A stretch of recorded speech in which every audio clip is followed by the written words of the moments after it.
शिवसेना में बगावत के बाद महाराष्ट्र में एकनाथ शिंदे और देवेंद्र फडणवीस की सरकार तो बन गई, लेकिन 23 दिन बीतने के बाद भी मंत्रिमंडल का गठन नहीं हो पाया है। इस बीच मुख्यमंत्री एकनाथ शिंदे तीसरी बार तो देवेंद्र फडणवीस दूसरी बार दिल्ली में हैं और सवाल उठने लगे हैं कि क्या शिंदे और फडणवीस सरकार की डोर दिल्ली के हाथ में है।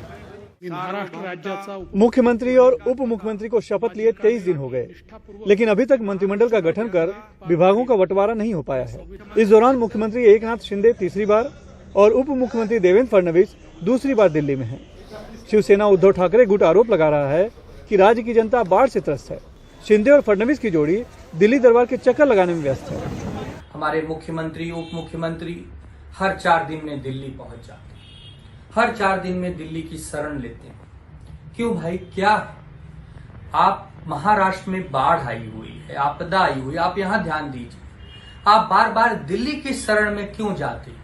दिल्ली से कोई बड़ा राहत ले आइए, दिल्ली से कोई बड़ा पैकेज लाइए, दिल्ली से कोई बड़ी मदद लाइए। अब तो डबल इंजन की सरकार है, लेकिन दुर्भाग्य है कि डबल इंजन है लेकिन पीछे बोगी नहीं है। अगर बोगी नहीं होगी तो इंजन अकेले क्या करेगा? बीजेपी प्रदेश अध्यक्ष चंद्रकांत पाटिल का कहना है कि मंत्रिमंडल गठन में देरी कोई पहली बार नहीं हुई है। मुख्यमंत्री और उप मुख्यमंत्री दिल्ली में राष्ट्रपति कोविंद के विदाई समारोह में हिस्सा लेने गए हैं, मंत्रिमंडल विस्तार पर चर्चा करने नहीं। किसने बताया कि वो मंत्रिमंडल विस्तार के लिए जा रहे हैं? हमारे में परंपरा यह है कि जब हम कोई बड़ा विजय हासिल करते हैं, कोई बड़ी चीज अपने को प्राप्त होती है, तो दिल्ली जाना, अपने सब बुजुर्गों को मिलना, ये विषय रहता है।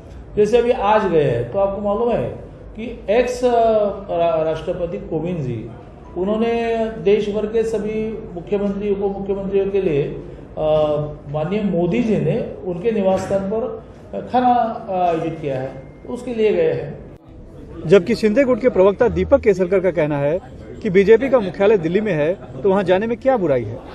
उद्धव ठाकरे भी मुख्यमंत्री बने थे तो सोनिया गांधी से मिलने दिल्ली गए थे। जाहिर सी बात है, हम यूती में हैं तो सरकार बनाते समय या तो मंत्रिमंडल बनाते समय या तो कुछ निर्णय लेने के समय, बीजेपी नेशनल पार्टी है तो उनका हेडक्वार्टर है दिल्ली में। अभी एनसीपी का हेडक्वार्टर तो यहीं पे है, लेकिन जब सोनिया जी से बात हो रही थी तो जाते थे ना, ये जो सब लीडर्स है, संजय राउत और सब, वो सोनिया जी के घर पे जाते थे।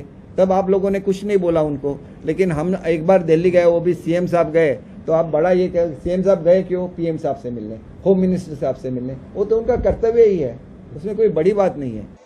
सूत्रों की माने तो मंत्रिमंडल विस्तार एकनाथ शिंदे गुट और बीजेपी के बीच एक तो मंत्रियों की संख्या, दूसरे गृह, राजस्व, वित्त और शहरी विकास जैसे अहम विभागों के बंटवारे को लेकर अटका हुआ है और मुहर दिल्ली से लगनी है। बीजेपी के सामने शिंदे गुट को खुश रखने के साथ ही एक बड़ी चुनौती है साल 2019 में चुनाव के दौरान बीजेपी में शामिल हुए कांग्रेस और एनसीपी के नेताओं को संभाले रखना।